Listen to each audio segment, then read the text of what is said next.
안녕하세요. DSB 연구실의 석사과정 양우식입니다. 이번 시간에는 CS294의 4강에 대해서 다루도록 하겠습니다. CS294 4강은 펄리시 그라디언트에 대해서 집중적으로 다루고 있습니다.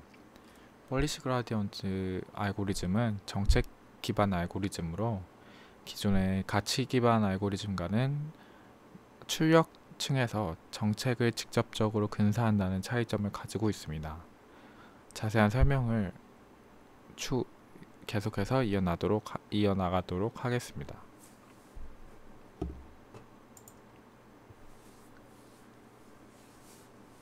폴리시 그라디언트의 가장 큰 특징은 몬테카를로 기법 근사법을 사용한다는 것입니다. 몬테카를로 근사 기법은 무수히 많은 반복을 통해서 확률을 유추한다는 접근법입니다. 즉 강화학습 과정에서 몬테카를로를 활용해서 정책 자체를 발전시키는 것이 정책 기반 알고리즘이라고 이해하시면 되겠습니다.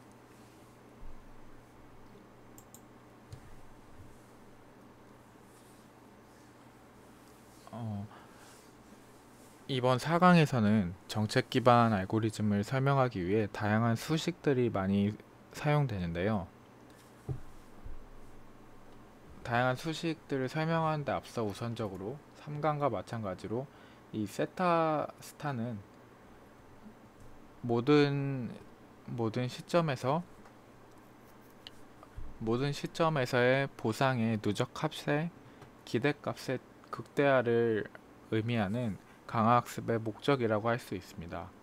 앞서 저희는 강화학습의 목적이 누적된 보상의 최대의 기대값을 추구하는 것이라고 설명한 바 있는데요. 보상을 만들어내는 것이 결정하는 것은 정책 행동이며 그 행동을 만들어내는 것은 정책이기에 강화학습의 목적은 보상을 극대화하는 최적화된 정책을 찾는 것이라고 생각하시면 되겠습니다. 자연스럽게 저희는 이 부분을 새로운 목적 함수라고 부를 수 있고, 앞으로 보상의 누적 합을 R 타우로 따로 노테이션으로 부르도록 하겠습니다. 저희가 정의한 목적 함수의 세타 기반 미분을 한다면 이런 식으로 수식이 진행되는데요.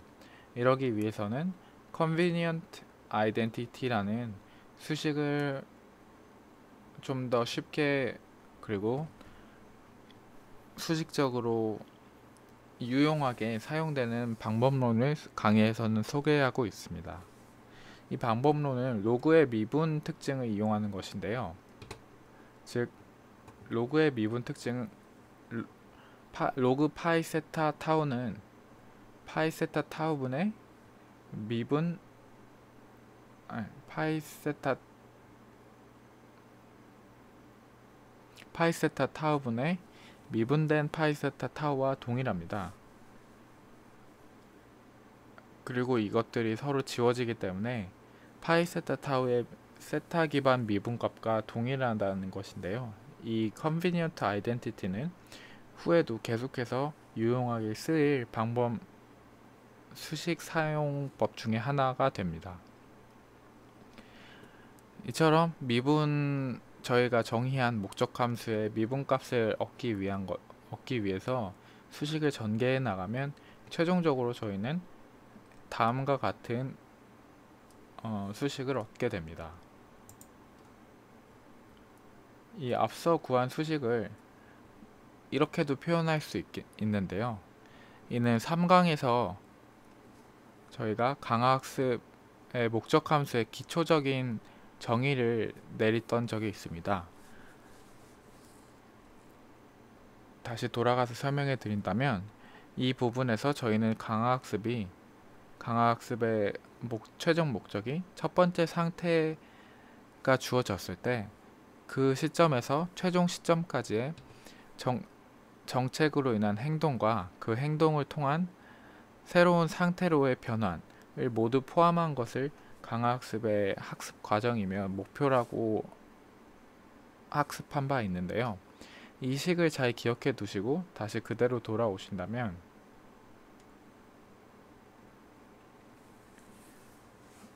단순히 로그만을 취한 것과 동일함을 알 수 있습니다.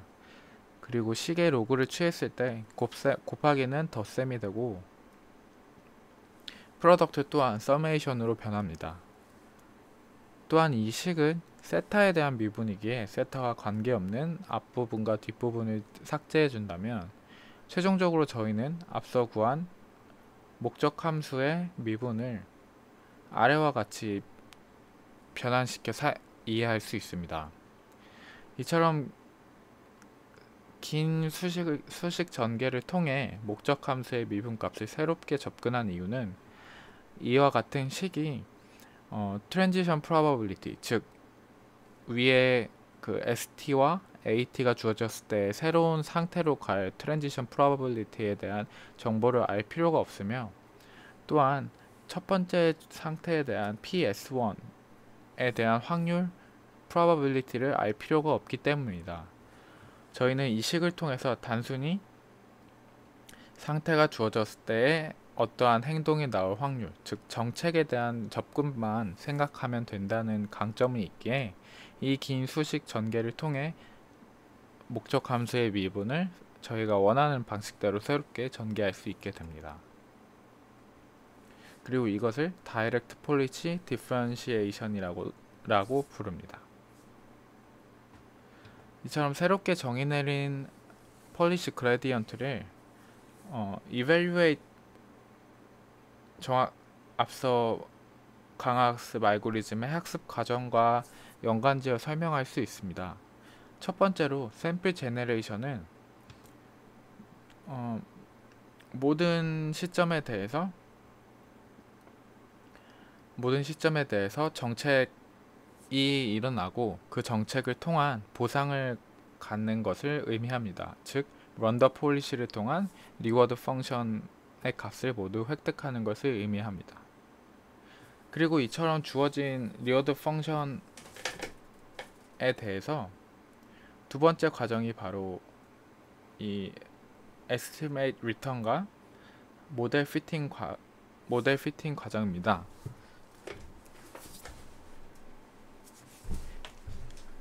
수식에서는 이 초록색 색깔과 동일한 과정이라고 생각하시면 되겠습니다. 이 과정을 지나고 마지막으로 이 그라디언트 기반으로 정책을 발전시키는 부분이 이 부분이며, 이러한 세 개의 단계가 한 에피소드 내에서 계속해서 진행되는 과정으로 이루어집니다. 이처럼 폴리시 그라디언트를 통해 목적 함수를 미분한 결과물은 저희가 흔히 사용하는 맥시멈 라이클리후드의 미분값과 굉장히 유사한데요. 다만 폴리시 그라디언트에서는 맥시멈 라이클리후드, 즉 MLE의 과정에서 나타난 결과물에 모든 시점의 보상의 누적 합을 의미하는 보상함수의 누적 합이 하나의 웨이트로 곱해졌다는 차이점만을 갖고 있습니다. 이를 저희가 기존에 배웠던 지도학습 기반으로 생각해 본다면, 지도학습에서 사용되는 MLE, 즉 좋은 최적의 그 맥시멈 라이클리후드를 구하는 방식에서 좋은 행동에 대해서는, 즉 좋은 보상을 만들어내는 행동은 더 많이 나타날 수 있게 하고, 나쁜 보상을 만들어내는 행동은 더 낮게 나타나게 만드는 트라이얼 앤 에러를 수식적으로 구현했다는 특징을 갖고 있음을 확인할 수 있습니다.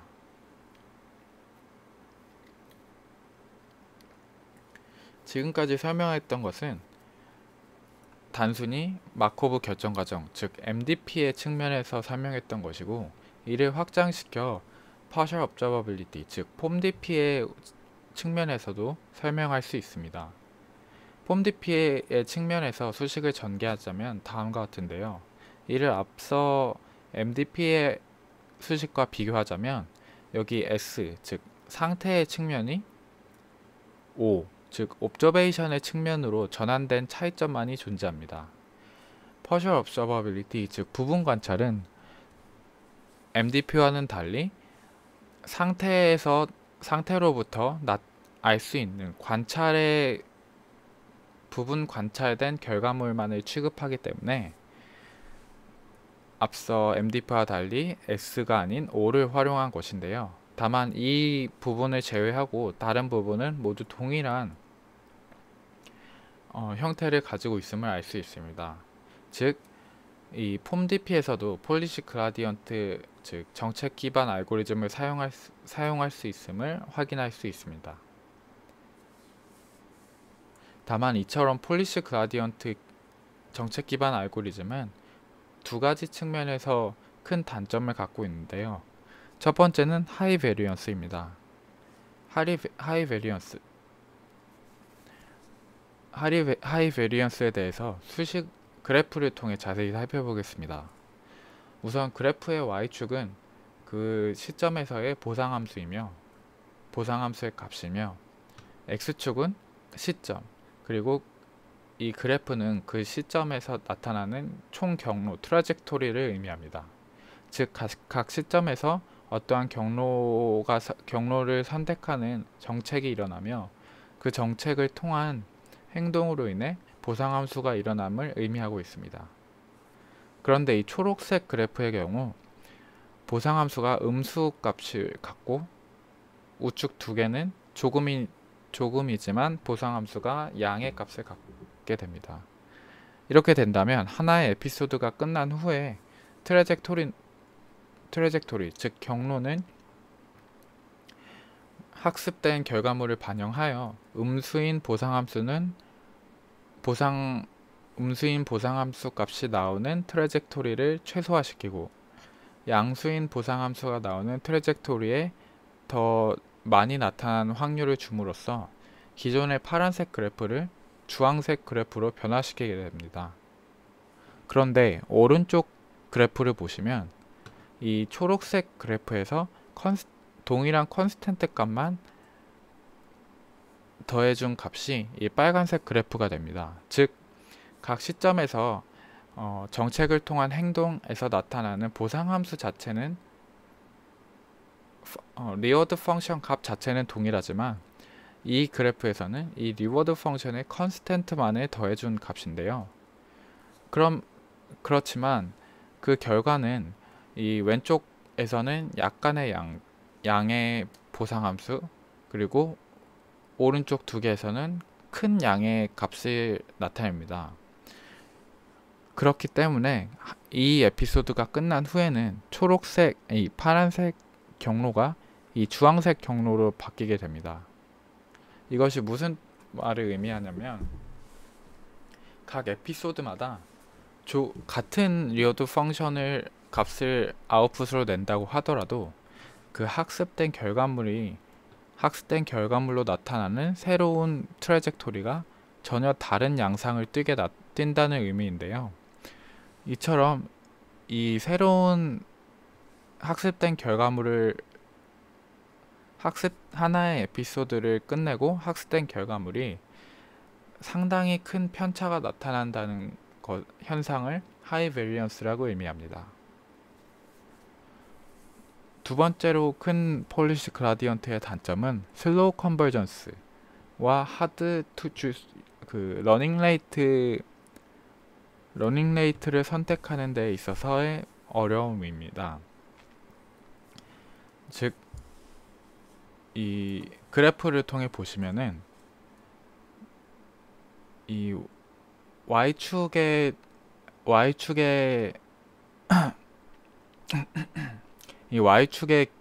기준으로 봤을 때 Y축은 굉장히 촘촘하며 X축에 비해서 상당히 촘촘하게 나타남을 알 수 있습니다. 즉 Y축을 통해서 익스플로레이션이 진행되고 그 이후에 이 컨트롤러 단계가 진행되는데 이 Y축 측면에서 기본적인 폴리시 그라디언트는 학습이 굉장히 느리게 진행되어 최적의 옵티멀한 그라디언트를 찾는데 굉장히 오랜 시간이 걸림을 의미하고 있습니다. 이와 같은 흐름으로 컨버전스를 위한 러닝 레이트를 찾는 데 굉장히 어려움이 있는데요. 이 러닝 레이트를 어떠한 것을 쓸 것인지에 대해서는 이번 강의에서 추후에 간략히 설명한 후 나중 더 진행된 강의에서 자세히 설명할 예정입니다. 첫 번째로 나타난 하이 베리언스 단점을 완화하기 위해서 두 개의 접근법이 시도되었습니다. 첫 번째 접근법은 코잘리티를 사용한 접근법입니다. 이 코잘리티란 한국말로 인과관계를 뜻하며 미래에 진행된 일은 과거에 영향을 끼치지 않는다는 지극히 당연한 원리를 사용하고 있습니다. 즉, 앞서 저희가 정의 내린 이 목적 함수의 미분값에서 t의 이 보상 함수의 t의 시점을 첫 번째 시점이 아닌 그 시점이 t 시점이 일어난 이후부터의 최종적인 t 시점까지의 모든 보상 함수의 합을 사용하는 방법입니다. 앞서 저희는 3강에서 이러한 접근법을 q 함수라고 부른 적이 있습니다. 이러한 접근법은 적용하기도 쉽고 컴퓨테이셔널 코스트도 크게 나타나지 않기에 강화학습을 사용할 때 거의 당연시되어 사용되고 있습니다. 그리고 두 번째로 하이 베리언스를 완화시킬 수 있는 방법으로 많이들 사용되는 것이 바로 이 베이스라인입니다. 베이스라인이란 앞서 말한 이 보상함수 측면에서 보상함수의 평균값만큼 뺀 결과물을 이제 목적함수의 미분값을 구하는 과정에 적용시키는 것입니다. 앞서 저희가 사용한 convenient identity를 다시 한번 사용한다면 이 왼쪽과 같은 식을 오른쪽과 같이 전개할 수 있습니다. 이 전개된 식이 의미하는 것은 저희가 위에서 정의한 총 누적된 보상의 평균값인 b를 기존의 기대값과 기존의 정책의 미분값과 곱한 기대값을 구하더라도 기대값은 0이 되며 즉 결론적으로 저희가 구한 보상의 평균값인 b가 기대값 측면에서 비편향 추정량임을 확인할 수 있다는 뜻입니다. 즉 b를 곱한다고 하더라도 기대값에 있어서 편향된 결과물을 만들지 않는 하나의 훌륭한 추정량으로 사용할 수 있음을 수식적으로 말하고 있습니다. 이처럼 어버리지 위어드를 사용하는 것이 항상 좋은 베이스라인이 된다는 보장은 없지만 기본적으로 굉장히 좋은 성능을 보여주고 있음을 강의에서는 말하고 있습니다. 이러한 베이스라인을 그렇다면 항상 좋은 베이스라인을 찾기 위해서는 이 분산에 대한 접근이 필요함을 강의에서는 말하고 있습니다. 옵티멀 베이스라인을 위해서는 분산의 정의부터 시작해야 되는데요. 분산의 정의를 다음과 같이 활용한다면 이 x를 저희가 구하고자 하는 목적함수의 미분값이라고 두었을 때 베리언스를 이렇게 새롭게 정의 내릴 수 있습니다. 다만 저희는 앞서 이 부분에서 저희가 구한 이 b가 unbiased, 즉 비편향 추정량임을 증명한 바 있습니다. 따라서 뒤에 부분은 삭제되며 앞에 부분만 따로 수식을 전개한다면 최종적으로 저희는 이 식을 구할 수 있으며, 이 식을 다시 b의 기준으로 미분을 했을 때 0이 되는 식으로 다시 전개할 경우 최종적으로는 다음과 같은 식을 구할 수 있습니다. 이렇게 구한 b가 바로 옵티멀한 베이스라인인 것인데요.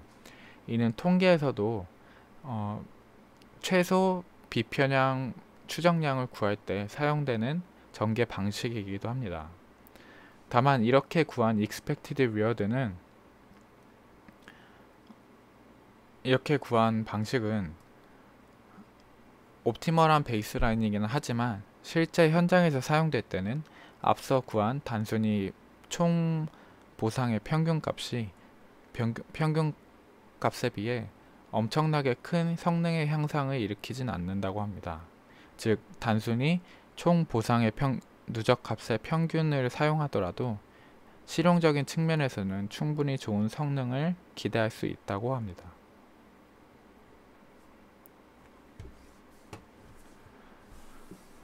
또한 폴리시 그라디언트의 다른 큰 단점 중 하나는 온 폴리시라는 특징입니다.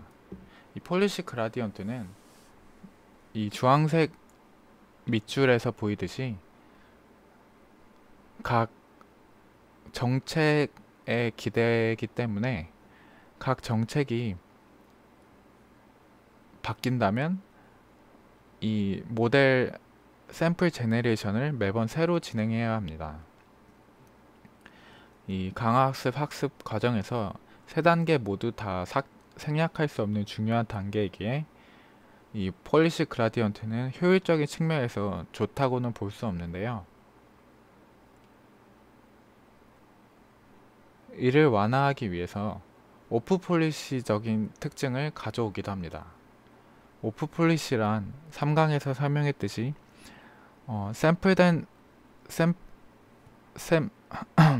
제너레이션 된 샘플을 따로 가져와서 사용할 수 있는 알고리즘을 의미합니다. 이를 가능케 해주는 것이 바로 임포턴스 샘플링이라는 기법입니다.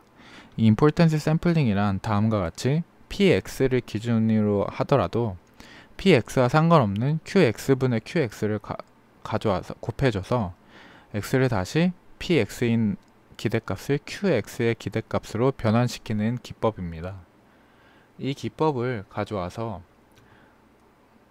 저희가 파이 세타 타우가 아닌 뉴 파이 타우를 알고 있다고 가정한다면 이 뉴 파이 타우를 다시 파이 세타로 바꿀 수 있습니다. 즉 임포턴스 샘플링과 똑같은 기법으로 전개하여 이렇게 진행할 수 있고, 다시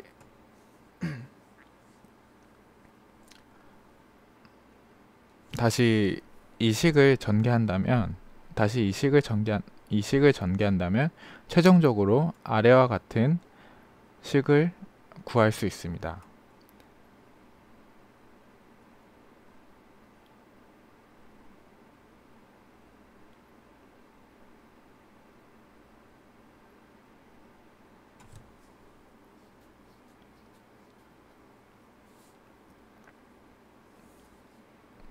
이는 폴리시 그라디언트, 즉 파라미터를 모르는 과정에서도 새로운 파라미터를 적용시키는 방식에서도 똑같이 활용될 수 있는데요. 저희가 기존의 파라미터를 사용한 정책을 활용하여 강화학습에 학습을 시킬 때 기존이 아닌 새로운 파라미터를 사용하여 학습을 시키고 싶은 경우에도 임포턴스 샘플링 기법을 활용하여 아래와 같이 적응시킬 수 있습니다. 이때 새로운 파라미터, 즉 저희가 적용시키고 싶어하는 파라미터가 저희가 원래 알고 있는 파라미터와 유사하다면 이 위의 식을 아래와 같이 다시 전개시킬 수 있는데요. 이 부분이 삭제되면서 최종적인 식으로 전개되는데, 이는 저희가 새로운 파라미터를 사용하더라도 기존에 저희가 구했던 파라미터와 유사하기에 앞서 말한 폴리시 그라디언트가 가지는 온폴리시라는 단점을 개선하고 완화했다는, 즉 오프 폴리시적인 측면을 활용했다고 보시면 되겠습니다. 만일 앞서 구한 새로운 파라미터가 저희가 알고 있는 기존의 파라미터와 다르다면, 근사시킬 수 없을 만큼 다르다면 이 식이 이 식을 아래와 같이 전개시킬 수 있는데요. 이럴 때는 앞서 저희가 사용했던 코잘리티의 특징을 활용합니다. 즉, 첫 번째 시점부터 t 시점까지만을 생각하고, 그 보상적인 측면에서는 t 시점에서 끝나는 시점까지의 보상만을 생각하는 것입니다.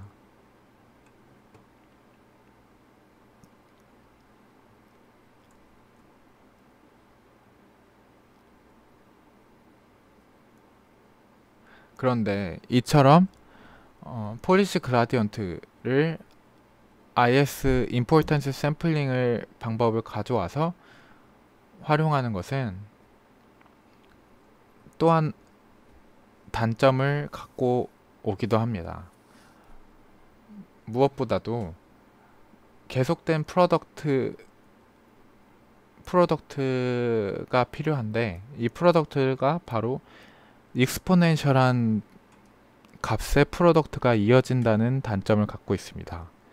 이 익스포넨셜, 즉 지수적 곱셈은 조금만 곱해지더라도 그 값이 크게 또 작게 크게 변하는 변화량이 굉장히 큽니다. 이러한 익스포넨셜하다는 단점을 완화시키기 위한 보안법도 강의에서는 소개가 되는데요. 크게는 아니고 간략히만 소개가 됩니다. 앞서 저희가 호리젠 케이시스 3강에서의 호리젠 케이시스를 구할 때 익스펙테이션을 앞으로 당겨 와서 이런 식으로 정의 내린 바가 있습니다. 이때 이 부분이 바로 스테이트 액션 머지널 한 부분이라고 설명해 드린 바가 있는데요. 이 부분을 다시 더 구체적으로 전개해 보면 다음과 같습니다. 즉, 스테이트와 액셔널의 주변부 확률이기 때문에 우선 상태, 즉 스테이트가 주어졌을 때의 기대값, 그리고 상태가 주어진 액션에 주어진 기대값, 이렇게 두 개로 구체적으로 나누어서 생각해 볼 수 있습니다. 그리고 이 나누어서 생각한 공식을 아래와 같이 전개시킬 수 있고, 여기서 이 부분을 단순히 무시하는 방법론이 있는데요. 수업에서는 이 부분을 단순히 무시한다고 하고, 이 부분을 왜 무시할 수 있는지에 대해서는 추후에 더욱 자세히 다룬다고 언급하며 넘어갑니다. 지금까지의 과정을 간략히 요약하자면, 이 폴리시 그라디언트 방법은 그 정책 발전 측면에서 정책만을 기준으로 근사적으로 발전시킨다는 장점이 있지만, 동시에 여러 하이 베리언스, 슬로우 컨버전스, 그리고 온 폴리시라는 단점을 갖고 있고, 그러한 단점들에 대해서 각 적용시킬 수 있는 보완점들을 강의에서는 매칭시켜서 소개를 하고 있습니다.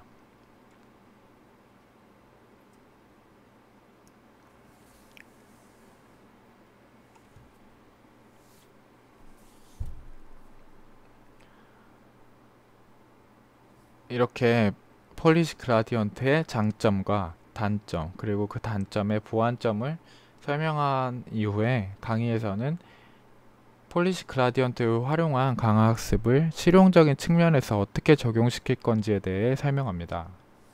단순히 몬테카를로 기법을 사용해서 일일이 모든 확률 값을 매 시점마다 그리고 매 에피소드마다 계산하는 것은 굉장히 비효율적입니다. 그래서 저희는 앞서 3강에서 활용했던 바와 같이 맥시멈 라이클리 후드의 기법을 많이 가져오는데요. 즉 폴리시 그라디언트와 같이 그라디언트 기반인 예를 들어 맥시멈 라이클리 후드의 코드에 단순히 웨이트로 가중치로 작용하는 이 Q함수에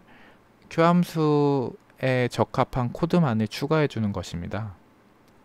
즉 유사 로스, 그 가중치로서의 유사 로스 변수를 기존의 MLE 코드 측면에 곱해주기만 한다면 무수히 많은 계산을 할 필요 없이 효율적으로 실용적인 측면에서 활용할 수 있다고 강의에서는 말하고 있습니다.